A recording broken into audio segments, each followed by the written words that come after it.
ഞാൻ മനു രാജഗോപാൽ. കഴിഞ്ഞ നൂറ്റാണ്ടിലധികമായി വിദ്യാഭ്യാസ മാധ്യമ രംഗത്ത് പ്രവർത്തിക്കുന്നു. എഡ്യൂക്കേഷൻ ആൻഡ് കരിയർ പ്ലാനിംഗ് മാഗസിനായ കരിയേഴ്സ് ഇൻ ക്യാമ്പസിൻ്റെ എഡിറ്ററും പബ്ലിഷറും. ഇന്ത്യയിൽ നിന്നും വിദേശത്തേക്ക് വിദ്യാർത്ഥികൾ പഠിക്കാൻ പോകുന്ന പ്രധാനപ്പെട്ട ഒരു മേഖലയാണ് മെഡിക്കൽ വിദ്യാഭ്യാസ രംഗം. ഈ രംഗത്ത് വിദേശത്ത് പഠിക്കാൻ പോകുമ്പോഴുള്ള നിരവധി പ്രശ്നങ്ങളും നിരവധി സംശയങ്ങളും പലപ്പോഴും വിദ്യാർത്ഥികളും രക്ഷിതാക്കളും എന്നോട് ചോദിക്കാറുണ്ട്. അതിലേറ്റവും പ്രധാനപ്പെട്ട ഒന്ന് എൻ്റെ ഒരു മുൻകാല വീഡിയോയിൽ യൂട്യൂബിൽ നിങ്ങൾ കണ്ടിട്ടുണ്ടായിരിക്കാം. നാഷണൽ മെഡിക്കൽ കമ്മീഷൻ്റെ 2021 നവംബർ 18 ഇറങ്ങിയ റെഗുലേഷനെ പറ്റിയായിരുന്നു. 2021 നവംബർ 18 ആ റെഗുലേഷനിൽ 12 പ്രധാനപ്പെട്ട കാര്യങ്ങൾ നാഷണൽ മെഡിക്കൽ കമ്മീഷൻ മുന്നോട്ട് വെക്കുന്നുണ്ട്. അതികർശനമായ ഉപാധികൾ എന്ന് തന്നെ പറയാവുന്നവയാണ് ഈ 2021 നവംബർ 18 നാഷണൽ മെഡിക്കൽ കമ്മീഷൻ വിദ്യാർത്ഥികൾക്ക് വേണ്ടി ഇറക്കിയ FMGL ഫോർ മെഡിക്കൽ ഗ്രാജുവേറ്റ് റെഗുലേഷനകത്തുള്ളത്. അതിൽ തന്നെ 5 എണ്ണം വളരെ ഡീറ്റെയിൽ ആയിട്ട് ഞാൻ എൻ്റെ മുൻപത്തെ വീഡിയോയിൽ എക്സ്പ്ലെയിൻ ചെയ്തിട്ടുണ്ട്.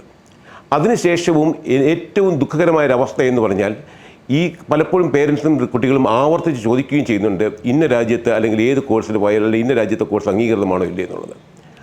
ഈ റെഗുലേഷൻ വളരെ വ്യക്തമായ പല കാര്യങ്ങൾ നിർവചിക്കുന്നുണ്ടെങ്കിലും നിർഭാഗ്യവശാൽ നമ്മുടെ കുട്ടികളും പേരൻസും പലപ്പോഴും മിസ്ലീഡ് ചെയ്യപ്പെടുകയും അവർ തെറ്റായ രാജ്യങ്ങളിലെ തെറ്റായ കോഴ്സുകൾക്ക് മുന്നോട്ട് പോവുകയുണ്ട്.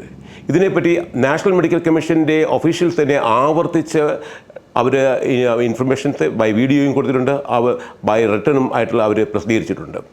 ഉദാഹരണമായി നാഷണൽ മെഡിക്കൽ കമ്മീഷൻ പറയുന്ന ഒരു ഏറ്റവും പ്രധാനപ്പെട്ട കണ്ടീഷനുകളിൽ ഒന്നാണ്, ഏത് രാജ്യത്താണോ പഠിക്കുന്നത് ആ രാജ്യത്തെ ഒരു വർഷം പഠനശേഷം ഇൻറ്റേൺഷിപ്പ് എടുക്കുക ചെയ്യണമെന്നും ആ ഇൻറ്റേൺഷിപ്പിന് ശേഷം ഇവർക്ക് അവിടെ തത്തുല്യമായ യോഗ്യതയോടുകൂടി, അതായത് ലോക്കൽ സിറ്റിസണിലുള്ള തത്തുല്യമായ യോഗ്യതയോടുകൂടി മെഡിക്കൽ പ്രാക്ടീഷണറായിട്ട് പ്രാക്ടീസ് ചെയ്യാനുള്ള എലിജിബിലിറ്റിയും ലൈസൻസും ഉണ്ടായിരിക്കണമെന്നുള്ളതാണ്.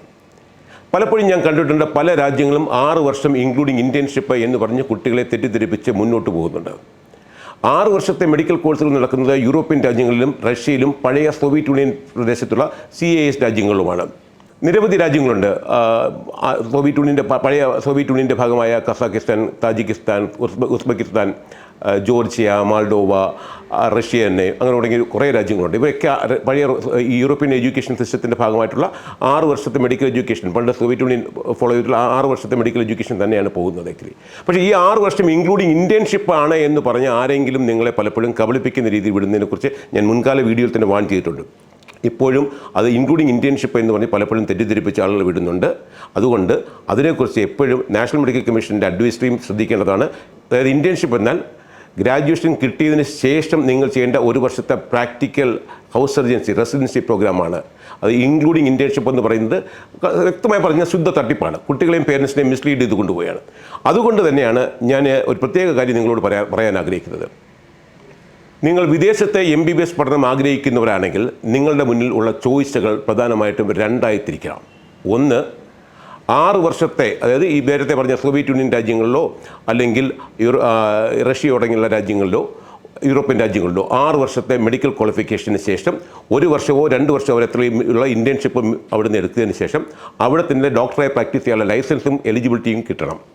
അങ്ങനെയുള്ള രാജ്യങ്ങളിലേ പോകാവൂ. 6 വർഷം ഇൻക്ലൂഡിങ് ഇൻറ്റേൺഷിപ്പ് എന്ന രാജ്യത്ത് പോയിട്ട് വന്നാൽ നിങ്ങൾക്ക് ഇന്ത്യയിൽ എലിജിബിലിറ്റി കിട്ടത്തില്ല എന്ന് ആവർത്തിച്ച് NMC പറഞ്ഞിട്ടുണ്ട്. അതുകൊണ്ട് 6 വർഷത്തുള്ള കോഴ്സുള്ള രാജ്യങ്ങളിൽ പോയി കഴിഞ്ഞാൽ 6 വർഷത്തിന് ശേഷമാണ് ഇൻറ്റേൺഷിപ്പ് ചെയ്യുന്നത്. അത് ചില രാജ്യത്ത് 1 വർഷമാണ്, ചില രാജ്യത്തെ 2 വർഷമാണ്. ഞാൻ രാജ്യങ്ങളുടെ പേര് വ്യക്തമായി പറയുന്നില്ല. അതിനുശേഷം നിങ്ങൾ 7 അല്ലെങ്കിൽ 8 വർഷം അവിടെ കഴിഞ്ഞതിന് ശേഷം തിരിച്ചിവിടെ വന്ന് നെക്സ്റ്റ് അല്ലെങ്കിൽ FMG ക്വാളിഫൈ ചെയ്തതിന് ശേഷം പിന്നെ 1 വർഷം ഇൻറ്റേൺഷിപ്പ് കൂടെ ചെയ്യുക. അപ്പം ടോട്ടൽ 6+1 രാജ്യമാണെങ്കിൽ 6+1 ഇവിടെ വന്നതിന് ശേഷമുള്ള 1 വർഷവും 8 വർഷവും, അതല്ല 6+2 ചെയ്യുന്ന രാജ്യങ്ങളാണെങ്കിൽ, കാര്യം പല രാജ്യങ്ങളും ഇൻക്ലൂഡിങ് ഇൻറ്റേൺഷിപ്പ് എന്ന് പറയുന്ന രാജ്യങ്ങൾ ആക്ച്വലി ഏജൻസി ചെയ്യുന്ന ഒരു കബളിപ്പിക്കലാണ്. അവിടെ 2 വർഷമാണ് അവിടെ പഠനശേഷം ഇൻറ്റേൺഷിപ്പ് ചെയ്യേണ്ടത്, അല്ലെങ്കിൽ അവിടെ റെസിഡൻസ് ചെയ്യേണ്ടത്. അവിടെ തന്നെ ലൈസൻസ് പോലും കിട്ടത്തുള്ളൂ. അപ്പോൾ 6 × 8 = 9 വർഷം. അങ്ങനെ സ്പെൻഡ് ചെയ്തിട്ട് വേണം നിങ്ങൾക്ക് മെഡിക്കൽ ക്വാളിഫിക്കേഷൻ എടുക്കേണ്ടതും. എന്നാൽ മാത്രമേ നിങ്ങൾക്ക് ഇവിടെ ഇന്ത്യയിൽ ഡോക്ടറെ പ്രാക്ടീസ് ചെയ്യാൻ കഴിയുള്ളൂ. അതുകൊണ്ട് അത് എടുക്കുമ്പോൾ അത്രയും ശ്രദ്ധാലുവായിരിക്കണം. അതാണ് ഞാൻ പറഞ്ഞ ഒന്നാമത്തെ ഓപ്ഷൻ. 6 വർഷം, അത് കഴിഞ്ഞ് 1 വർഷം അല്ലെങ്കിൽ 2 വർഷം plus come back to India, ഇവിടെ 1 വർഷത്തെ ഇൻറ്റേൺഷിപ്പ് എന്നുള്ളതാണ്. രണ്ടാമത്തെ ചോയ്സ് നിങ്ങൾക്കുള്ളത് യൂറോപ്യൻ യൂണിയൻ രാജ്യങ്ങളിൽ എവിടെയെങ്കിലും പോയി പഠിക്കുക എന്നുള്ളതാണ്. യൂറോപ്യൻ യൂണിയൻ രാജ്യങ്ങൾ എന്ന് ഞാൻ പറഞ്ഞാൽ യൂറോപ്യൻ യൂണിയനിലെ പൂർണ്ണ അംഗത്വമുള്ള രാജ്യങ്ങൾ, യൂറോപ്യൻ എക്കണോമിക് ഏരിയയിൽ വരുന്ന രാജ്യങ്ങൾ, EEA-ക്കകത്ത് വരുന്ന രാജ്യങ്ങൾ. അത് നിരവധി രാജ്യങ്ങളുണ്ട്. പോളണ്ട്, ഹംഗറി, ചെക്ക്, റൊമേനിയ, മറ്റ് എല്ലാ പ്രധാനപ്പെട്ട എല്ലാം സ്വിറ്റ്സർലൻഡ്, സ്പെയിൻ, അങ്ങനെ ഇറ്റലി തുടങ്ങി എല്ലാ രാജ്യങ്ങളും, ലാത്വിയ, ലിത്വാനിയ, എസ്റ്റോണിയ, ഇതൊക്കെ യൂറോപ്യൻ യൂണിയനിലെ ഫുൾ മെമ്പർ രാജ്യങ്ങളാണ്. ഈ രാജ്യങ്ങളിൽ എവിടെയെങ്കിലും പോയി പഠിക്കുക. ആ രാജ്യങ്ങളിൽ പഠിച്ചാൽ പ്രത്യേകത എന്ന് പറഞ്ഞാൽ ആ രാജ്യങ്ങളിൽ നിങ്ങൾക്ക് ലൈസൻസോട് കൂടിയാണ് ഗ്രാജുവേഷൻ. അതിനുശേഷം ഈ യൂറോപ്യൻ എക്കണോമിക് ഏരിയയിലെ രാജ്യങ്ങളിൽ ഫീസ് പലതാണ്. റൊമേനിയ പോലുള്ള രാജ്യങ്ങളാണ് ചില കുറഞ്ഞ ചിലുള്ള ഫീസ് 6,000 മുതൽ 8,000 വരെ യൂറോ വരെ അവിടെ വരുന്നുള്ളൂ. ബാക്കി മറ്റുള്ള രാജ്യങ്ങളിൽ 12,000, 15,000, 14,000 യൂറോ ഒക്കെ ഫീസ് വരും. ആ രാജ്യങ്ങളിൽ പഠിച്ചു കഴിഞ്ഞാൽ നിങ്ങൾക്ക് ഉള്ള ഓപ്ഷൻ എന്ന് പറഞ്ഞാൽ വേണമെങ്കിൽ അവിടെ 1 വർഷം ഇന്റേൺഷിപ്പ് ചെയ്യാം, എന്നാൽ വേണമെങ്കിൽ ഇന്ത്യ വരാം. അതല്ല എന്നുണ്ടെങ്കിൽ ഇന്റേൺഷിപ്പ് ഓപ്ഷൻ നിങ്ങൾക്ക് ഇല്ല എന്നുണ്ടെങ്കിൽ നിങ്ങൾക്കുള്ള ഗുണമെന്ന് പറഞ്ഞാൽ നിങ്ങളുടെ ഗ്രാജുവേഷൻ യൂറോപ്യൻ യൂണിയനിലും UK-ലും വൈഡ്ലി അക്സെപ്റ്റഡ് ആണ്. അതായത് UK-ൽ ഒരു ഡോക്ടറേറ്റ് പ്രാക്ടീസ് ചെയ്യണമെങ്കിൽ സാധാരണഗതിയിൽ പ്ലാബ് എഴുതണം. പ്ലാബ് എന്ന എക്സാമിനേഷൻ എഴുതാതെ നിങ്ങൾക്ക് ഡയറക്റ്റായിട്ട് ഇക്വലൻസി കിട്ടുകയും IELTS-ൻ്റെ 7.5 സ്കോർ ഉണ്ടെങ്കിൽ UK-ൽ ഡോക്ടറേറ്റ് രജിസ്റ്റർ ചെയ്യാം. അതുതന്നെ അതേ ക്രൈറ്റീരിയ തന്നെ നിങ്ങൾക്ക് അയർലൻഡിലും രജിസ്റ്റർ ചെയ്യാൻ പറ്റും. UK-യോ അയർലൻഡിനെ പോലെ തന്നെ ഈ ക്വാളിഫിക്കേഷനുകൾ യൂറോപ്യൻ യൂണിയൻ ഗ്രാജുവേറ്റ് ആകുന്ന, മെഡിക്കൽ ഗ്രാജുവേറ്റ് ആകുന്ന ഒരാളെ സംബന്ധിച്ചിടത്തോളം ഏത് യൂറോപ്യൻ യൂണിയൻ രാജ്യത്തും B2 ലെവൽ ലാംഗ്വേജ് യോഗ്യതയുണ്ടെങ്കിൽ പ്രാക്ടീസിങ് എലിജിബിലിറ്റി കിട്ടുകയും ചെയ്യും. മറ്റ് സ്ക്രീനിങ് എക്സാമിനേഷനോ മറ്റ് എക്സാമിനേഷനോ ഒന്നുമില്ല. ജർമ്മനിയിലാണെങ്കിൽ B2 ലെവൽ ജർമ്മൻ ലാംഗ്വേജ് ഉണ്ടെങ്കിൽ ഫാസ്റ്റ് പാക്ക് എന്നുള്ള ജർമ്മൻ ടെസ്റ്റിന് എലിജിബിലിറ്റി കിട്ടുന്നു. അത് ഓറൽ ഇൻ്റർവ്യൂ ഉണ്ട് ജർമ്മനിയിൽ. ബാക്കി സ്വിറ്റ്സർലൻഡിലാണെങ്കിൽ നേരിട്ട് പ്രാക്ടീസ് ചെയ്യാൻ പറ്റും.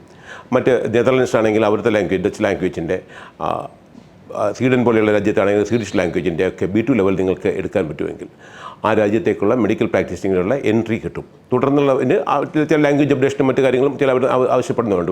മറ്റ് പരീക്ഷകൾ ഒന്നും തന്നെയില്ല. അപ്പോൾ ഞാൻ എപ്പോഴും കുട്ടികളോട് സജസ്റ്റ് ചെയ്യുന്നത് ചോയ്സ് 1 എന്നുള്ളത് ഞാൻ നേരത്തെ പറഞ്ഞതുപോലെ ഏത് രാജ്യത്താണ് പോകുന്നത് ആ പഠനശേഷം 1 വർഷം ഇന്റേൺഷിപ്പ് കഴിഞ്ഞതിന് ശേഷം തിരിച്ചു വന്ന് 1 വർഷം കൊണ്ട് ഇന്റേൺഷിപ്പ് ചെയ്ത് ഇവിടെ ഇന്ത്യയിൽ സെറ്റിലാവാൻ ശ്രമിക്കുക. ചോയ്സ് 2 എന്ന് പറഞ്ഞാൽ ഈ യൂറോപ്യൻ യൂണിയൻ രാജ്യങ്ങളിൽ എവിടെയെങ്കിലും പഠനത്തിന് ശേഷം ആ രാജ്യത്തോ അല്ലെങ്കിൽ ആ രാജ്യത്തിന് പരിസരത്തുള്ള യൂറോപ്യൻ രാജ്യത്തോ നേരിട്ട്, കൂടാതെ UK-ലും അയർലൻഡിലും അടക്കം നേരിട്ട് നിങ്ങളുടെ കരിയർ അവിടെ തന്നെ എസ്റ്റാബ്ലിഷ് ചെയ്യാൻ അല്ലെങ്കിൽ പ്രാക്ടീസിങ് ആരംഭിക്കാനുള്ള അവസരമുണ്ട്. അതാണ് ഉപയോഗപ്പെടുത്തേണ്ടത്. ഇന്ത്യക്ക് പുറത്താണ് നിങ്ങൾ ഒരു ഡോക്ടർ എന്ന കരിയർ എസ്റ്റാബ്ലിഷ് ചെയ്യാൻ അല്ലെങ്കിൽ നിങ്ങളുടെ കരിയർ ബിൽഡപ്പ് ചെയ്യാൻ ആഗ്രഹിക്കുന്നതെങ്കിൽ ഏറ്റവും ഉത്തമമായ choice European union, European economic area വരുന്ന രാജ്യത്ത് നിങ്ങളുടെ മെഡിക്കൽ എഡ്യൂക്കേഷൻ നടത്തുക എന്നുള്ളത് തന്നെയാണ്, മാറ്റമില്ല. UK-ലെയും അയർലൻഡിലെയും പോലെ അതുപോലെ തന്നെ നിങ്ങൾക്ക് ഈക്വലൻസി കിട്ടുന്ന മറ്റ് രാജ്യങ്ങളാണ് യൂറോപ്യൻ രാജ്യങ്ങളെല്ലാം തന്നെ. ഏത് യൂറോപ്യൻ യൂണിയൻ രാജ്യത്ത് പഠിച്ചാലും ഏത് യൂറോപ്യൻ യൂണിയൻ രാജ്യത്തിലാണോ നിങ്ങൾ പ്രാക്ടീസ് ചെയ്യാൻ ആഗ്രഹിക്കുന്നത് അവിടത്തേക്ക് ഇക്വലൻസി കിട്ടാൻ ആ രാജ്യത്തിലേക്കുള്ള ലാംഗ്വേജിൻ്റെ B2 ലെവൽ സർട്ടിഫിക്കറ്റ് മാത്രം മതി. B2 ലെവൽ സർട്ടിഫിക്കറ്റ് ഉണ്ടെങ്കിൽ നിങ്ങൾക്ക് ജർമ്മനിയിലേക്കും സ്വിറ്റ്സർലൻഡിലേക്കും ഒക്കെ പ്രാക്ടീസുകളുടെ ഇക്വലൻസി കിട്ടുന്നു എന്നുള്ളതാണ്. അതിനോടൊപ്പം തന്നെ മറ്റേതെങ്കിലും ഇപ്പോൾ സ്വീഡിഷ് ലാംഗ്വേജ് ആണെങ്കിലോ ഫിനിഷ് ലാംഗ്വേജ് ആണെങ്കിലോ അതല്ല ഡച്ച് ലാംഗ്വേജ് ആണെങ്കിലോ ഒക്കെ അതാത് രാജ്യത്തേക്ക് നിങ്ങൾക്കുള്ള ഇക്വലൻസി കിട്ടുകയാണ് ചെയ്യുന്നത്. മറ്റൊരു സ്ക്രീനിങ് എക്സാമിനേഷനും ഇറ്റാലിയൻ ലാംഗ്വേജ് ആണ് ഇറ്റലി കിട്ടും. മറ്റൊരു സ്ക്രീനിങ് എക്സാമിനേഷനും ഈ യൂറോപ്യൻ രാജ്യങ്ങളിൽ യൂറോപ്യൻ യൂണിയൻ ഗ്രാജുവേറ്റ്സിനില്ല.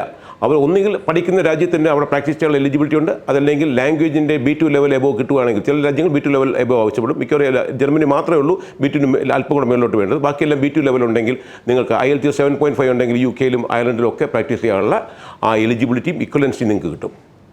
അതായത് നിങ്ങൾ മെഡിക്കൽ എഡ്യൂക്കേഷന് പോകുകയാണെങ്കിൽ ഞാൻ ആവർത്തിച്ച് പറയുന്നു 2 ചോയ്സ്. ഒന്നുകിൽ ആദ്യം പറഞ്ഞതുപോലെ 6 വർഷം അടുത്ത കോഴ്സ് കഴിഞ്ഞ് 1 വർഷം അല്ലെങ്കിൽ 2 വർഷം അവിടെ ആ രാജ്യത്തിൻ്റെ നിയമം അനുസരിക്കുന്നുള്ള ഇൻറ്റേൺഷിപ്പ് ചെയ്ത് അവിടെ രജിസ്ട്രേഷൻ ലൈസൻസ് കിട്ടി തിരിച്ച് ഇന്ത്യ വന്ന് 1 വർഷത്തെ ഇൻറ്റേൺഷിപ്പ് കൂടെ ചെയ്ത് 8 or 9 വർഷം വരെ നീണ്ടുപോകാവുന്ന രീതിയിലേക്കുള്ള ഒരു മെഡിക്കൽ എഡ്യൂക്കേഷൻ കരിയർ ചൂസ് ചെയ്യുക.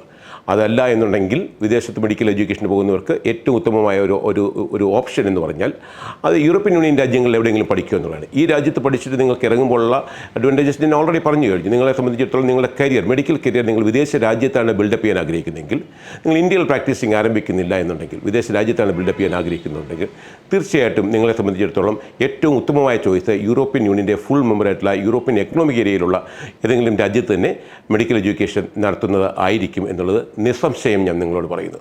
അതിനാൽ തന്നെ അല്പനേരത്തേക്കുള്ള അന്നത്തേക്കുള്ള ലാഭത്തിന് വേണ്ടി അല്പജ്ഞാനികളായ പലരും പറയുന്ന രീതിയിലുള്ള പ്രലോഭനങ്ങളിൽ വഴിതെറ്റരുത്.